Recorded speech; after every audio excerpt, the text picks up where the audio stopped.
క్లాస్లో so entire ఈ చాప్టర్లో ఉన్న ప్రతి ప్రాబ్లం కూడా సో ఈ థియరం మీద బేస్ అయి ఉంటుంది. So this is called basic proportionality theorem.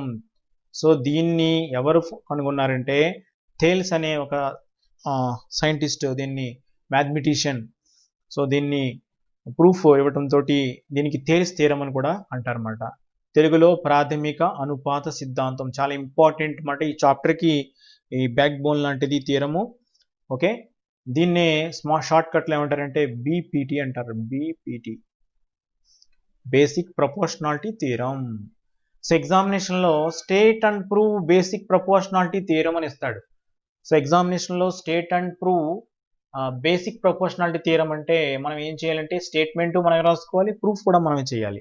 Okay, ఇప్పుడు ఈ బేసిక్ ప్రపోర్షనాలిటీ థియరం, ప్రాథమిక అనుపాత సిద్ధాంతం, దీనికి మరో పేరేంటి థేల్స్ థియరం అని అంటారు. సో దీని యొక్క స్టేట్మెంట్ ఒకసారి చూద్దాం. ఈ స్టేట్మెంట్ మీ అందరికీ కూడా బై హార్ట్ రావాలి, నోట్లో ఉండాలి. ఇప్పుడు కూడా ఎగ్జామినేషన్లో ఒక్కోసారి దీన్ని 1 మార్క్ క్వశ్చన్ కింద ఇవ్వచ్చు. స్టేట్ బేసిక్ ప్రపోర్షనాలిటీ థియరం అంటే మీరు స్టేట్మెంట్ రాస్తే మీకు 1 మార్క్ వస్తుంది అనమాట. If A line is drawn parallel to one side of a triangle to intersect the other 2 sides in distinct points, then the other 2 sides are divided in the same ratio. So మరలా చదువుతాను చూడండి. If a line is drawn parallel to one side of a triangle to intersect the other 2 sides in distinct points, then the other 2 sides are divided in the same ratio. Okay, దీనికి సంబంధించిన ఒక diagram వేసే ముందు తెలుగు మీడియంలో కూడా చదువుదాం. ఒక త్రిభుజములో ఒక భుజానికి సమాంతరంగా గీచిన రేఖ మిగిలిన 2 భుజాలను వేరువేరు బిందువులలో ఖండించిన ఆ మిగిలిన 2 భుజాలు ఒకే నిష్పత్తిలో విభజించబడతాయి. ఇక్కడ ఒక ట్రయాంగిల్ తీసుకుందాం మనం. ఒక ట్రయాంగిల్లో సో ఏబిసి అనే ఒక ట్రయాంగిల్ తీసుకున్నాను ఇక్కడ నేను. సో ఏబిసి అనే ట్రయాంగిల్, సో ఏబిసి అనే ట్రయాంగిల్లో ఏదైనా ఒక సైడ్కి మనం ఒక ప్యారలల్ లైన్ డ్రా చేయాలి.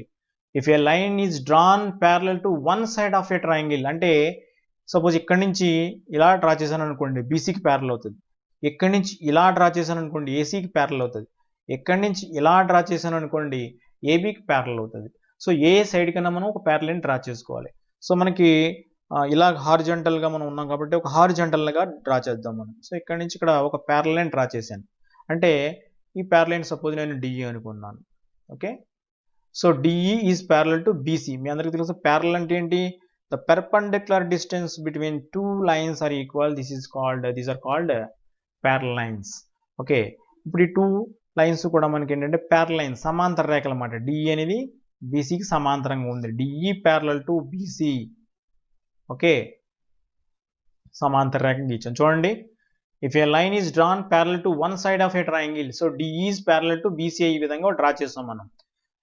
The other 2 sides intersect the other 2 sides in distinct points. వేరు పాయింట్స్ అది ఇంటర్సెక్ట్ చేస్తుంది అనమాట. చూడండి, ఇప్పుడు ఇది ఈ డిఈ అనేది ఏబీనేమో డి దగ్గర ఇంటర్సెక్ట్ చేస్తుంది, ఏసీనేమో ఈ దగ్గర ఇంటర్సెక్ట్ చేస్తుంది అనమాట. Then the other 2 sides are divided in the same ratio. అప్పుడు ఆటోమేటిక్గా ఈ అదర్ 2 sides అంటే ఏంటి, ఏబి ఏసీ అనేవి సేమ్ రేషియోలో డివైడ్ అవుతాయి. అంటే అర్థం ఏంటంటే AD by BD is equal to AE by EC అవుతుంది అనమాట. Okay, AD by DB is equal to AE by EC అవుతుంది. సేమ్ రేషియోలో డివైడ్, ఒకే నిష్పత్తిలో విభజించబడతాయంటే అర్థం ఏంటంటే AD by DB is equal to AE by EC అవుతుంది అనమాట. ఇది దీని యొక్క స్టేట్మెంట్. ఓకే, ఇప్పుడు ఈ థియరమ్ను మనం ప్రూవ్ చేసేటప్పుడు ముందుగా మనం ఒక ట్రయాంగిల్ డ్రా చేసుకుందాం. ఒక ట్రయాంగిల్ని డ్రా చేయడం జరిగింది. ఈ ట్రయాంగిల్ పేరు మనం ఏం పెట్టుకుందామంటే ఏబిసి అనే ట్రయాంగిల్ పెట్టుకుందాం. ఓకే, మీ అందరికీ తెలుసు ఒక థియరం మనం ప్రూవ్ చేయాలంటే ఒక థియరంలో మనకి ఎన్ని పార్ట్స్ ఉంటాయి, 5 parts ఉంటాయి. ఏంటి 5 parts? Given, RTP, construction, and next ఇంకొక పార్ట్ ఏంటంటే diagram, and next last is proof. So ఈ విధంగా మనకి ఒక థియరంకి 5 parts ఉంటాయి. ఒక్కోసారి 4 parts వస్తూ ఉంటాయి. ఒక్కోసారి కన్స్ట్రక్షన్ అనేది ఉండకపోవచ్చు. సో ప్రతి సిద్ధాంతం మనం ప్రూవ్ చేసేటప్పుడు మనకి ఏముంటాయంటే దత్తాంశము, సారాంశము, నిర్మాణము, పటము, ఉపపత్తి, ఈ విధంగా 5 భాగాలు ఉంటాయి అన్నమాట మనకి ఏదైనా ఒక థియరం మనం ప్రూవ్ చేసేటప్పుడు. ఇప్పుడు ఫస్ట్ మనం ఏం చేద్దామంటే గివెన్ రాద్దాం. గివెన్ దీన్ని తెలుగులో ఏమంటాం అంటే దత్తాంశం అంటాం. గివెన్. సో ఇప్పుడు what is given? Triangle ABC అనేది ఇవ్వడం జరిగింది. ఇంకేమి ఇచ్చాడు చెప్పండి ట్రయాంగిల్ ఏబీసీలో? చూడండి. సో డిఏ అనేది ఒక ప్యారలైన్ కూడా ఇవ్వడం జరిగింది. డిఏ అనేది ఒక ప్యారలైన్ కూడా ఇవ్వడం జరిగింది. సో దాన్ని ఇక్కడ మనం రాయాలన్నమాట సింపుల్గా. మ్యాథమెటిక్స్లో ఏ విషయాన్ని కూడా బై హార్ట్ చేయకూడదు. టెక్స్ట్ బుక్లో సేమ్ అలాగ ఉందని సేమ్ అలా రాయవలసిన అవసరం లేదు. మనం ఆల్టర్ చేసుకోవాలి. మ్యాథమెటిక్స్ యొక్క కాన్సెప్ట్ మాత్రం మిస్ అవ్వకూడదు. ఓకే, జనరాలిటీ ఆఫ్ మ్యాథమెటిక్స్ని మిస్ అవ్వకుండా మనం చేయాలన్నమాట. సో ఇప్పుడు గివెన్లో ఏం రాయాలి? In triangle ABC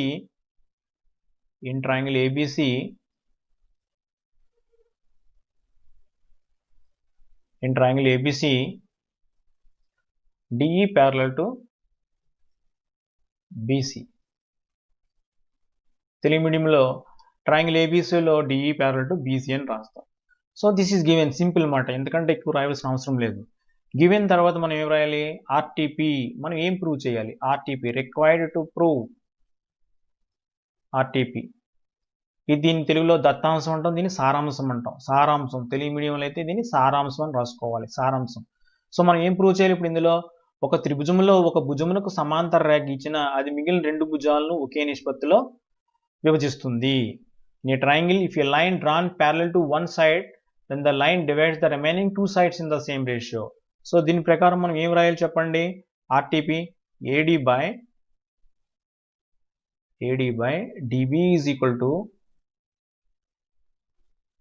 AE by EC. So this is the RTP. ఇది సారాంశము. సో ఎగ్జామినేషన్లో డయాగ్రామ్ వేసి ఈ 2 పాయింట్స్ రాసినప్పటికీ కూడా మీకు 2 మార్క్స్ అనేది రావడం జరుగుతుంది. ఓకే, సో గివెన్ ఆర్టీపీ అయిపోయింది. తర్వాత కన్స్ట్రక్షన్. సో ఈ థియరం మనం ప్రూవ్ చేయాలంటే మనకి చిన్న కన్స్ట్రక్షన్ అవసరం అవుతుంది. సో దీన్ని తెలుగులో మనం ఏమంటాం అంటే నిర్మాణం అని అంటాం. తెలుగులో దీన్ని మనం నిర్మాణం అని అంటాం అన్నమాట. ఓకే, ఇప్పుడు కన్స్ట్రక్షన్ చూడండి ఒకసారి. యానిమేషన్ చూడండి. డీని సిని జాయిన్ చేయడం జరిగింది. అలాగే ఈని బిని కూడా జాయిన్ చేయడం జరిగింది. ఓకే, ఇంకేం చేద్దామంటే ఏఈ మీదకి ఒక పెర్పెండిక్యులర్ డ్రా చేయడం జరిగింది. అలాగే ఏడి మీదకి కూడా ఒక పెర్పెండిక్యులర్ డ్రా చేయడం జరిగింది. సో ఇక్కడ NE is perpendicular to AB and DM is perpendicular to, so ఇది పెర్పెండిక్యులర్ అన్నమాట, అంటే లంబాలు వేయటం జరిగింది. సో ఇక్కడ 90 degrees ఉంటుంది అన్నమాట యాంగిల్ ఇక్కడ. సో ఇక్కడ కూడా మనకి 90 degrees యాంగిల్ ఉంటుంది ఇక్కడ. సో పెర్పెండిక్యులర్స్ డ్రా చేయటం అనేది జరిగింది అన్నమాట. ఓకేనా? ఇప్పుడు కన్స్ట్రక్షన్లో మనం ఏం రాస్తామంటే join B, E and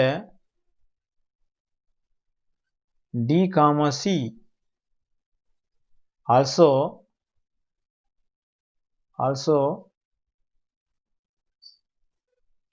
NE perpendicular to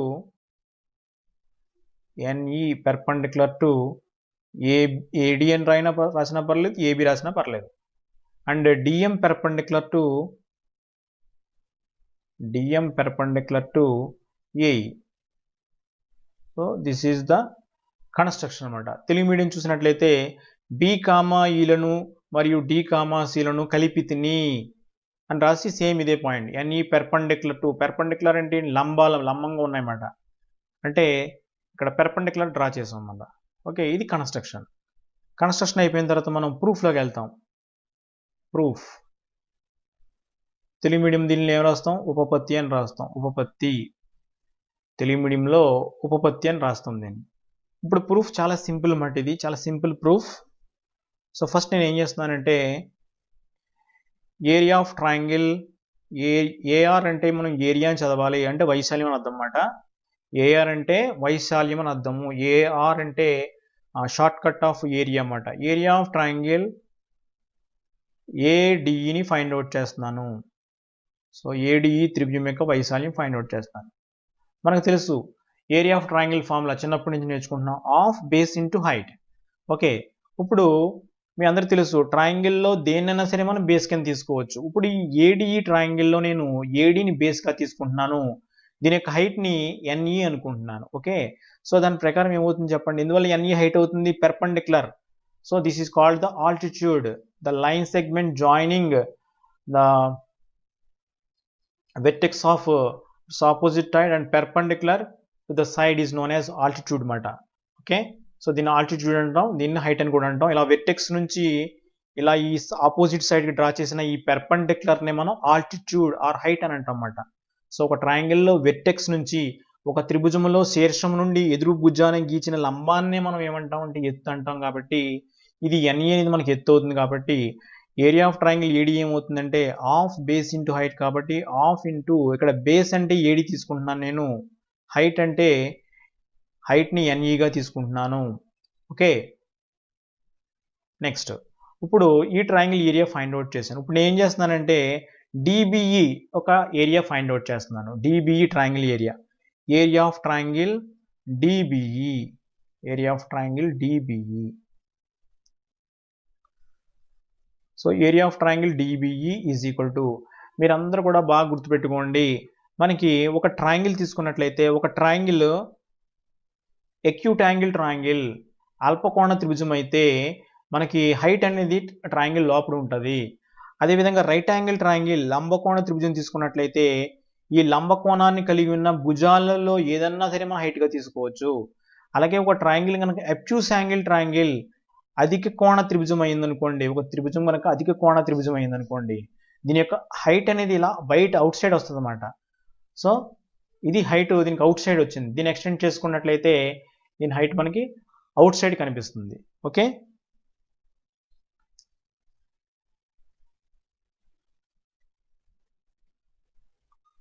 ఇప్పుడు ఇక్కడ చూసినట్లయితే బాగా అబ్జర్వ్ చేయండి, ట్రయాంగిల్ బీడిఈ చూసినట్లయితే ఇక్కడ యాంగిల్ చూడండి మోర్ దాన్ 90 degrees ఉంది. అంటే this is an obtuse angle triangle, ఇది అధిక కోణ త్రిభుజం అన్నమాట. అందువల్ల దీని హైట్ ఎక్కడ ఉంటుంది, అవుట్ సైడ్ ఉంటుంది అన్నమాట. అంటే హైట్ ఏమవుతుంది ఈ త్రిభుజానికి, ఈ ట్రయాంగిల్కి ఎన్ఈ అనేది హైట్ అవుతుంది. సో దీని బేస్ ఏమవుతుంది, బీడీ అవుతుంది. సో దీని యొక్క ఏరియా ఏమవుతుంది, half into beedi into NE. Okay, ఇప్పుడు నేను ఏం చేస్తున్నానంటే area of triangle ADE by area of triangle DBE, DBE తీసుకుంటున్నాను. So this is equal to half into AD into NE by half into BD into NE. So NE cancels, half cancels. ఏం మిగిలింది మనకి, AD by DB మిగిలింది. Okay, so దీన్ని number 1 అనుకుందాం, number 1. So ఇప్పుడు ఇదే విధంగా నేను మరలా ఏం చేస్తున్నానంటే మరలా area of triangle ADE find out చేస్తున్నాను మరలా. సో ఇందాక area of triangle ADE find out చేసినప్పుడు బేస్ ఏం తీసుకున్నాను, నేను ఏడి తీసుకున్నాను. ఈసారి నేను బేస్ని ఏఈగా తీసుకుంటాను అనమాట. సో ఏఈ బేస్ అయితే ఆటోమేటిక్ హైట్ ఏమవుతుంది, డిఎం అనేది హైట్ అవుతుంది. సో దీని యొక్క ఏరియా ఏమవుతుంది, half base into height. So half into base అంటే ఏఈ ఇంటూ హైట్ అంటే డిఎం అవుతుంది. ఓకే, సో ఇప్పుడు ఇక్కడ ఒక ట్రయాంగిల్ కనిపిస్తుంది చూడండి, ఏ ట్రయాంగిల్ కనిపిస్తుంది, ఈడిసి ట్రయాంగిల్ కనిపిస్తుంది, ఈడిసి ట్రయాంగిల్. సో ఈడిసి ట్రయాంగిల్లో ఇది కూడా అబ్ట్యూస్ యాంగిల్ ట్రయాంగిల్. సో ఈ ట్రయాంగిల్కి కూడా మనకి హైట్ ఎక్కడ ఉంటుంది, అవుట్ సైడ్ బయట కనిపిస్తుంది చూడండి. ఇలా ఈ ట్రయాంగిల్ తీసుకున్నట్లయితే మీరు ఇలా మనకి తిరగబడి కనిపిస్తుంది ఈ ట్రయాంగిల్కి. సో దీని హైట్ వచ్చి అవుట్ సైడ్ కనిపిస్తుంది మనకి. సో డిఎం అవుతుంది అన్నమాట హైట్. దీని బేస్ ఏమవుతుంది, ఈసీ అవుతుంది. So area of triangle EDC, area of triangle EDC is equal to half into base. Base అంటే ఈసీ అవుతుంది, హైట్ అంటే ఏమవుతుంది చెప్పండి మనకి, డిఎం అవుతుంది. Okay,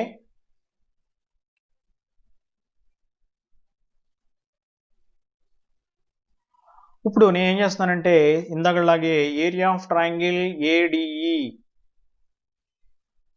by area of triangle EDC తీసుకున్నాను. So this is equal to half into AE into DM by half into EC into DM.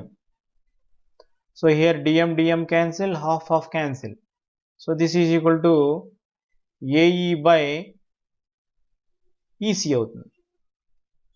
ఇది number 2. Okay, so ఇప్పటివరకు ఏం చెప్పుకుందాం ఒకసారి చూద్దాం. గివెన్లో వాడు ఏమి ఇచ్చాడో అది రాసుకున్నాం. ఆర్టీపీ మనం ఏం ప్రూవ్ చేయాలి, సారాంశం మనం ఏం నిరూపించాలి, AD by DB is equal to AE by EC అని నిరూపించాలి. సో అది రాసుకున్నాం. Construction join B comma E and C comma D and also NE parallel to perpendicular to AD. So ఏడికి పెర్పెండిక్యులర్ డ్రా చేసాం అన్నమాట. ఈ నుంచి ఏడికి పెర్పెండిక్యులర్ డ్రా చేసాం. అలాగే ఇక్కడ డి నుంచి ఏఈకి పెర్పెండిక్యులర్ డ్రా చేసాం, DM perpendicular to AE. So ప్రూఫ్లోకి వెళ్ళాం. ప్రూఫ్లోకి వెళ్ళినప్పుడు ఫస్ట్ ఏడిఈ ట్రయాంగిల్ తీసుకున్నాను. So that is equal to half into AD into NE. Area of triangle formula మనం తెలుసు, హాఫ్ బేస్ ఇంటూ హైట్. కాబట్టి ఇక్కడ బేస్ వచ్చి డిఈ కింద తీసుకున్నాను, హైట్ వచ్చి ఇక్కడ బేస్ వచ్చి ఏడి తీసుకున్నాను, హైట్ వచ్చి ఎన్ఈ తీసుకున్నాను ఈ ట్రయాంగిల్కి. అలాగే ఏరియా ఆఫ్ ట్రయాంగిల్ డిబిఈ తీసుకున్నట్లయితే, ఏరియా ఆఫ్ ట్రయాంగిల్ డిబిఈ తీసుకున్నట్లయితే సో దీనికి కూడా half base into height. So ఇది బేస్ అవుతుంది, దీని యొక్క హైట్ అవుట్ సైడ్ ఉంటుంది. ఇప్పుడే మనం ఏం చెప్పుకున్నాం, ఒక ట్రయాంగిల్ అక్యూట్ యాంగిల్ ట్రయాంగిల్ అయితే, అల్పకోణ త్రిభుజం అయితే హైట్ అనేది లోపల ఉంటుంది. అదేవిధంగా రైట్ యాంగిల్ ట్రయాంగిల్ అయితే హైట్ అనేది రైట్ యాంగిల్స్ యొక్క సైడ్స్తో కోయిన్సైడ్ అవుతుంది. అదేవిధంగా ఒక అబ్ట్యూస్ యాంగిల్ ట్రయాంగిల్ అది కోణ త్రిభుజం తీసుకున్నట్లయితే హైట్ అనేది అవుట్ సైడ్ వస్తుంది. కాబట్టి ఇప్పుడు ఈ ట్రయాంగిల్కి హైట్ ఏమవుతుంది, ఎన్ఈ అవుతుంది. So half into beedi into N E అవుతుంది. ఇప్పుడు నేను ఏం చేస్తున్నానంటే area of triangle ADE by area of triangle D B తీసుకుంటున్నాను అనమాట. So this is equal half into AD into N E by half into beedi into N E. So N E cancel అయింది, half cancel అయింది. ఇంకేం మనకి ఏం మిగిలింది, ఏడి బై డిబి మిగిలింది. So this is number 1. సో అదేవిధంగా ఈసారి కూడా మనం ఏం చేసామంటే area of triangle ADE find out చేశాను. ఈసారి ఏడిఈలో ఈ ట్రయాంగిల్ ఏరియా ఫైండ్ అవుట్ చేసేటప్పుడు ఈసారి బేస్ని ఏఈ కింద తీసుకుంటున్నాను. సింపుల్గా గుర్తుపెట్టుకోండి, ఈ ట్రయాంగిల్ తీసుకున్నప్పుడు బేస్ ఇది తీసుకోవాలి, ఈ ట్రయాంగిల్ తీసుకున్నప్పుడు బేస్ ఇది తీసుకోవాలి. So that is equal to half into AE into DM. So అదేవిధంగా ఈ కింద ట్రయాంగిల్ చూడండి, ఈడిసి ట్రయాంగిల్ తీసుకున్నట్లయితే దీని బేస్ ఈసీ అయితే ఆటోమేటిక్ హైట్, ఇది కూడా అబ్ట్యూస్ యాంగిల్ ట్రయాంగిల్ కాబట్టి హైట్ అవుట్ సైడ్ వస్తుంది. సో దీని హైట్ ఏమవుతుంది, డిఎం అవుతుంది. సో ఇప్పుడు అదేవిధంగా area of triangle ADE by area of triangle EDC తీసుకున్నాను. సో ఆటోమేటిక్గా half into AE into DM by half into EC into DM వచ్చింది. DM cancel, half cancel. So this is equal to AE by EC వచ్చింది. Number 2 తీసుకున్నాను. Okay, ఇప్పుడు మనం క్లియర్గా observe చేయండి. ఇప్పుడు మనం 9th క్లాస్లో ఉన్న ఒక థియరమ్ని రీకాల్ చేసుకోవాలి. 9th క్లాస్లో నేర్చుకున్న ఒక సిద్ధాంతాన్ని మనం గుర్తెచ్చుకోవాలి. సో మీరు నేర్చుకున్నారో మర్చిపోయారో తెలియదు కానీ ఒకసారి రీకాల్ చేసుకుందాం. ఏంటంటే if 2 triangles are on the same base and between 2 parallel lines then the area of 2 triangles must be equal. ఒకే భూమి ఒకే సమాంతర రేఖల మధ్య ఉన్న 2 త్రిభుజ వైశాల్యాలు సమానము. Okay, if 2 triangles are on the same base and between the same parallel lines then the areas of the 2 triangles are equal. ఒకే భూమి ఒకే సమాంతర రేఖల మధ్య ఉన్న 2 త్రిభుజ వైశాల్యాలు సమానం. ఇక్కడ చూడండి ఒకసారి, ట్రయాంగిల్ ఫస్ట్ ఏం తీసుకున్నాం, డిబిఈ తీసుకున్నాం. ఈ ట్రయాంగిల్ డిబిఈ అనేది ట్రయాంగిల్ ఈడిసి అనేవి కూడా ఏ బేస్ మీద ఉన్నాయి, సేమ్ బేస్ డిఈ బేస్ మీద ఉన్నాయి చూడండి. అండ్ డిఈ అండ్ బీసీ ఏంటి, ప్యారలైన్స్. సో ఈ 2 ప్యారలైన్స్ అని బిట్వీన్ ఉన్నాయన్నమాట. ఈ 2 ట్రయాంగిల్స్ సేమ్ బేస్ మీద ఉన్నాయి, బిట్వీన్ 2 ప్యారలైన్స్ బిట్వీన్ ఉన్నాయన్నమాట. అంటే ఈ 2 ట్రయాంగిల్స్ యొక్క ఏరియాస్ ఏమవుతాయి, ఈక్వల్ అవుతాయి. So there four we know that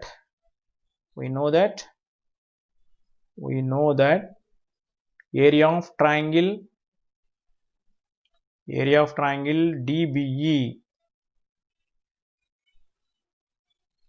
is equal to area of triangle EDC. So ఈ 2 ట్రయాంగిల్స్ ఈక్వల్ అన్నమాట. మనకు తెలుసు ఆ విషయం, చిన్నప్పుడు నేర్చుకుందాం. ఏంటి రాస్తాం, రీజన్ రాయాలంటే 2 triangles are on the same base and between same parallel lines, therefore their areas are equal. So areas equal అయినాయి. ఇప్పుడు మనం అబ్జర్వ్ చేద్దాం. ఇప్పుడు 1లో చూడండి, ఇక్కడ ఏరియా ఆఫ్ ట్రయాంగిల్ DBE ఉంది, పైన ఏముంది, ఏరియా ఆఫ్ ట్రయాంగిల్ ADE ఉంది. Suppose area of triangle ADE దీని యొక్క ఏరియా 8 అనుకుందాం, 8 స్క్వేర్ యూనిట్స్ అనుకుందాం. దీని యొక్క ఏరియా సపోజ్ ఏదో 4 స్క్వేర్ యూనిట్స్ అనుకుందాం. ఇప్పుడు 8/4 అంటే దీని వాల్యూ ఎంత అవుతుంది, మనకి 2 అవుతుంది. మళ్ళీ ఇక్కడ రండి, ఏరియా ఆఫ్ ట్రయాంగిల్ దీని ఏరియా ఎంత అనుకున్నాం, మనం 8 అనుకుందాం. కానీ area of triangle DBE, area of triangle EDC ఈ రెండు ఏరియాస్ ఈక్వల్ అని ఇప్పుడే మనం అనుకుంటున్నాం, ప్రూవ్ చేసాం. మనకి 8th క్లాస్లో తెలుసు, 9th క్లాస్లో తెలుసు. సో ఇప్పుడు దీని ఏరియా కూడా ఎంత అవుతుంది, ఇక్కడ 4 అవుతుంది. సో 8/4 అంటే ఎంత అవుతుంది, దీని వాల్యూ 2 అవుతుంది. సో దీని వాల్యూ 2 అవుతుంది, దీని వాల్యూ 2 అవుతుంది. ఈ 2 వచ్చి దేనికి ఈక్వల్ అయింది, AD/DBకి ఈక్వల్ అయింది. అలాగే ఈ 2 వచ్చి దేనికి ఈక్వల్ అవుతుంది, AE/ECకి ఈక్వల్ అవుతుంది. So therefore from 1 and 2, so ఆటోమేటిక్గా రెండు ఏమవుతాయి, ఈక్వల్ అయిపోతాయి. ఫ్రమ్ 1 and 2, 1, 2 నుండి మనకి ఏమవుతుంది చెప్పండి, AD/DB is equal to AE/EC అవుతుంది. So this is proof of basic proportionality theorem. ఇక్కడ ఏమి లేదు, ఈ రెండు కూడా ట్రయాంగిల్స్ ఈక్వల్ కాబట్టి సో ఆటోమేటిక్గా ఈ మొత్తం ఈ యొక్క రేషియో అంతా వచ్చి ఈ రేషియోకి ఈక్వల్ అయిపోతుంది. సో ఆటోమేటిక్గా ఈ రేషియో దేనికి ఈక్వల్గా ఉంది, AD/DBకి ఈక్వల్ ఉంది. సో ఈ రేషియో దేనికి ఈక్వల్ ఉంది, AE/ECకి ఈక్వల్ ఉంది. కాబట్టి ఈ రెండు రేషియోస్ ఈక్వల్ అవుతాయి. AD/DB is equal to AE/EC అవుతుంది. ఇది చాలా ఇంపార్టెంట్. మన ఎగ్జామినేషన్ ఇప్పుడులో చేసిన ప్రాబ్లమ్స్ కానీ టెక్స్ట్ బుక్లో ఫర్దర్ చేయబోయే ప్రాబ్లమ్స్ అన్నిటికి కూడా ఇది చాలా ఇంపార్టెంట్ అన్నమాట. ఎప్పుడైనా సరే 2 ట్రయాంగిల్స్ సిమిలర్ ట్రయాంగిల్స్ అని ఇచ్చి ఒక లైన్ ఇస్తే ఆటోమేటిక్గా బేసిక్ ప్రపోర్షనాలిటీ థియరం అంటే DE ప్యారలల్ టు BC అని ఇచ్చినప్పుడు మనకి ఆటోమేటిక్గా so AD/DB is equal to AE/EC అని వేసుకోవడం మనకి రావాలి, ఆటోమేటిక్గా పడిపోవాలన్నమాట. ఇది ఒక ట్రయాంగిల్లో 2 సైడ్స్కి ఒక ప్యారలల్ లైన్ అనేది ఒక సైడ్కి డ్రా చేసినట్లయితే ఆ ప్యారలల్ లైన్ రిమైనింగ్ 2 సైడ్స్ని సేమ్ రేషియోలో డివైడ్ చేస్తుంది.